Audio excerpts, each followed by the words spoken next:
Hello friends. Welcome to my channel. Your presence in this channel means a lot. Currently I'm about to explain an Indian movie called Bajrangi Baijaan, so grab your snacks and enjoy. The movie begins with several villagers watching a cricket match in the snowy mountains of Sultanpur village in Pakistan. And an expectant mother's baby kicks when the cricket player Shahid scores goals. She jokingly responds Shahid when asked what she will call her son. The infant has now matured into a 6-year-old girl named Shahida. When she is playing with the sheep, her father instructs her to go home. She immediately leaves but gets into an accident and rolls down a slope. When she doesn't return home by evening, her parents are worried. The villagers begin searching for her. After hours of searching, they find the little girl on a branch protruding from the hill. She had been stuck on it for the entire day but couldn't call for help because she can't speak. The next morning, her parents and the neighbors discuss what must be done to help her. An older man suggests they take her to a shrine in Delhi, India.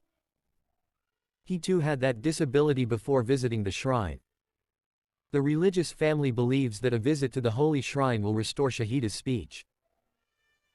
Shahida's father says that he served in the military and has fought against the Indian army, so he is sure he won't be able to get visa to India. Hence, her mother Razia decides to take her there. Upon reaching the shrine, the two make offerings, pray, and board a train to leave and go back to their homeland. On the return journey, the train makes a nighttime stopover for repairs. Later that night, when everyone falls asleep, Shahida sees a lamb stuck in a pit outside the train.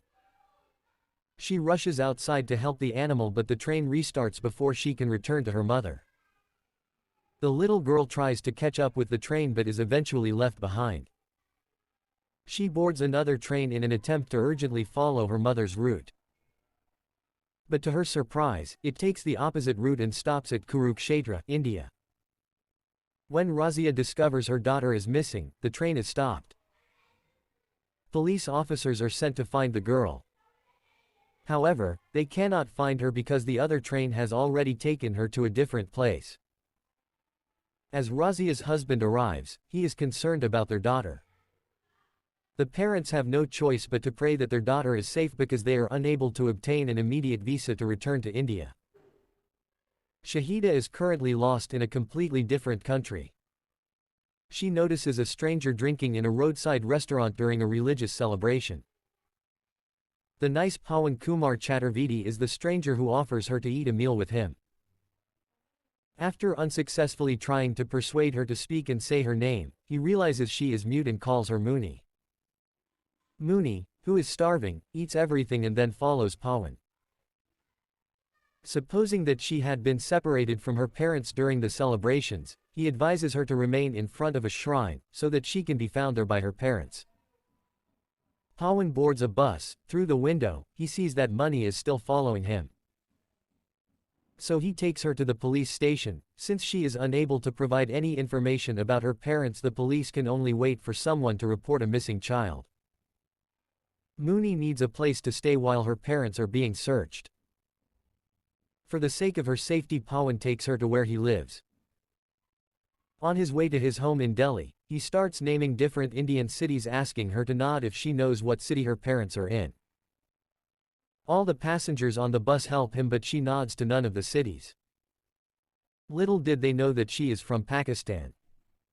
As they talk, a passenger who comes from the same home city as Pawan asks him why he came to Delhi. Firstly, he tells them his name, then his nickname Bajrangi, before answering that he came for a job. A flashback shows when he was a young kid where he succeeded in nothing, not in school nor in wrestling. Then we are shown the time he was in high school. He could never pass the final exam.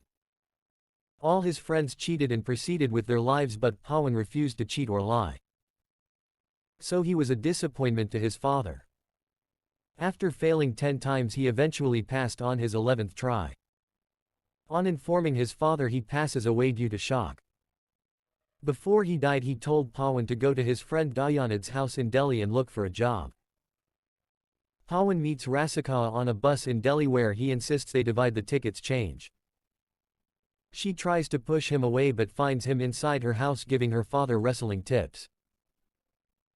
Rasika believes that he came there to harass her, but it turns out that her father is Dayanad, therefore Pawan has been invited to stay with them. Pawan was offered a job at the school where Dayanad's daughter Rasika taught. Over time they both fall in love, and Rasika rejects an arranged marriage proposal choosing to marry Pawan. However, Dayanad asked Pawan to build his own house before marrying his daughter. He tells the passengers in few months he will arrange for the money and rent a house. His story captures the attention of everyone on the bus. When he and Muni arrive at his house, Rasika sees them at the door. She is delighted that Pawan is assisting a small girl in need, but Dayanad doesn't feel the same.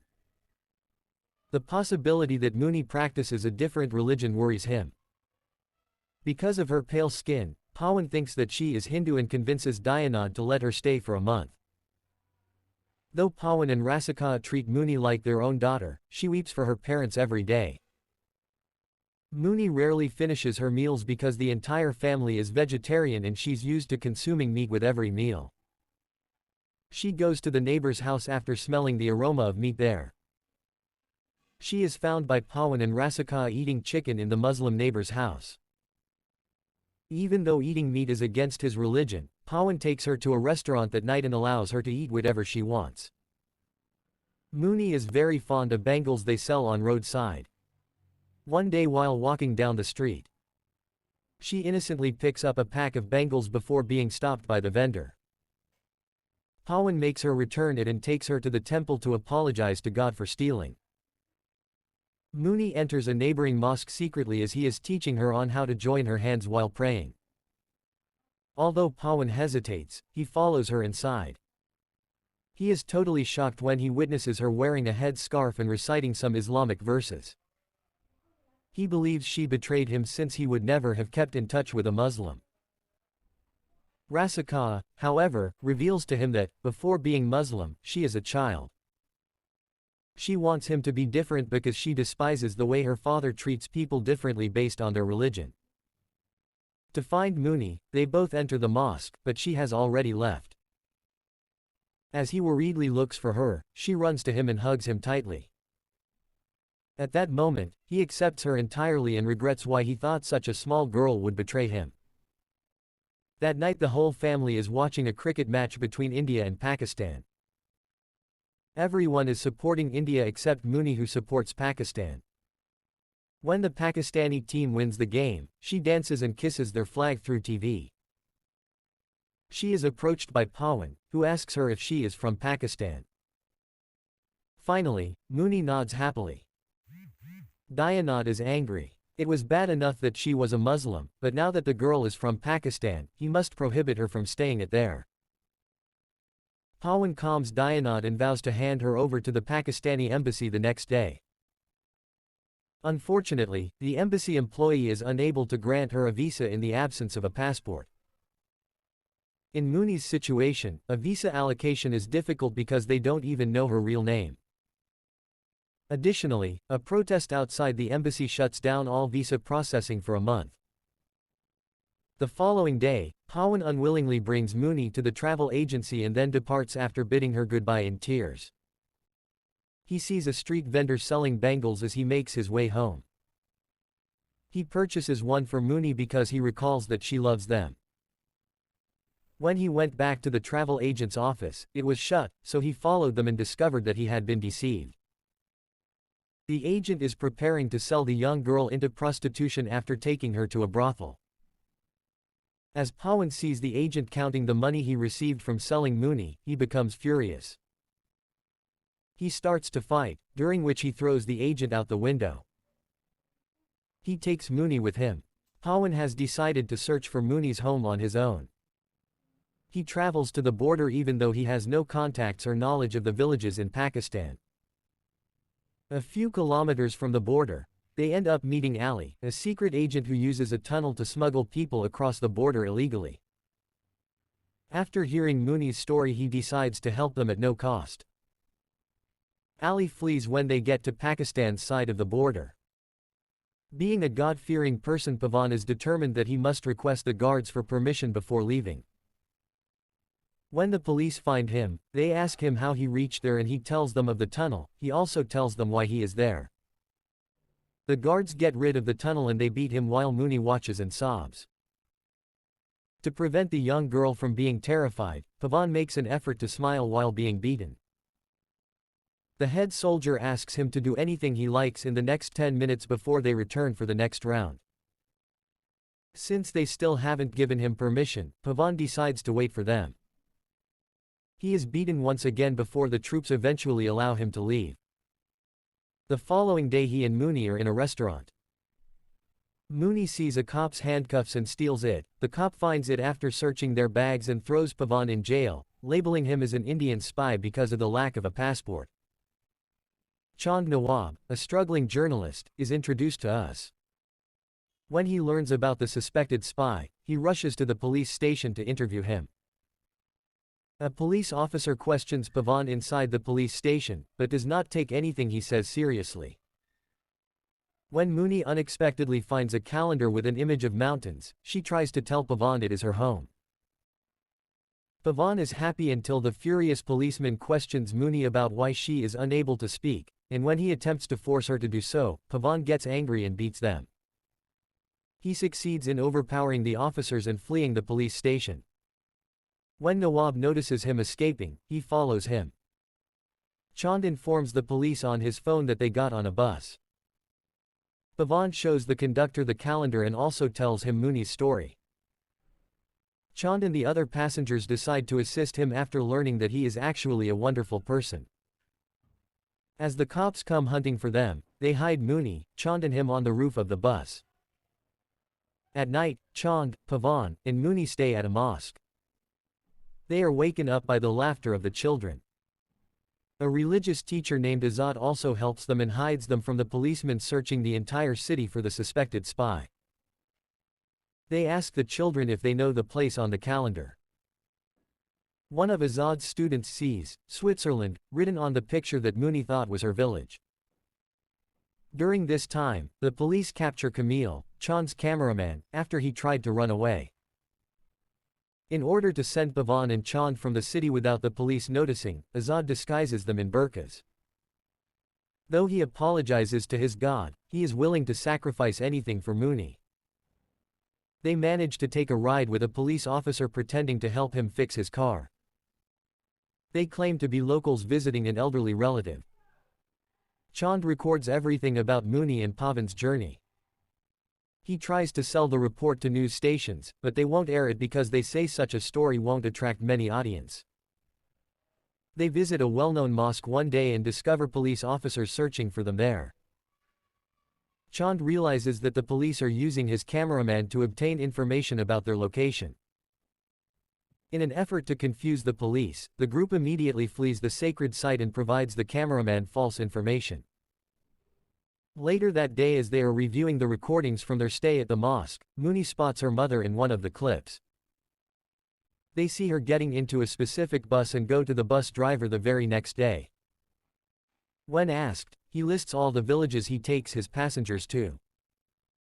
One of them is Sultanpur, which Mooney confirms is her home. Chand and Pawan hug, having finally found their Mooney's village. Chand also uploads the video documentary on YouTube and the police get a hint of their location through it. The bus stops on the route to Sultanpur because some officers are conducting a search. Without a way out, Pawan approaches the cops and acts as if he is fleeing. Chand snatches Mooney and brings her back to her village while the men are busy trying to capture him. Finally, the moment we have all been waiting for comes, where Mooney runs to her mother, who is shedding tears of joy. As she reunites with her family, somewhere else, Pawan gets beaten up by the police. Once the video on YouTube becomes popular, news stations begin to report on the topic. The citizens eventually learn that Pawan is being detained in jail for assisting a young girl and is not a spy. People in Pakistan and India are completely supporting him. Nevertheless, the Pakistani police officers won't allow him go. In jail, they beat him mercilessly for hours. Then Chand releases another video, this time on a larger platform, pleading with people to assemble at the border to make sure that Pawan returns home without problem. The strategy is successful, as large numbers of individuals from both sides come to the border. Razia and her family are also there to take their beloved one back home. Finally, the officials have gave up and they release him. Chand sees Pawan, he runs to him and tells him that Muni has finally found her parents. He also tells him her real name is Shahida. Pawan is overjoyed and they hug tightly. Nawab asks him to come back to Pakistan and visit them but only with visa. The border guard won't open the gate. He suggests that this might happen if the people take control. So the Pakistanis run in large amounts to open the gate. As Pawan crosses the border, the crowd begins shouting and praising his name. After that, Muni appears amongst the crowd, she runs towards the fence waving her hands but unable to call him. She miraculously regains her voice and the crowd falls silent as soon as she shouts, "Uncle." In disbelief, Pawan turns around and is overjoyed to see her. The movie ends as they run to each other and meet at the middle of the border. Thanks for watching. Subscribe to Movie Retold for more videos like this. Also give a thumbs up if you like the video.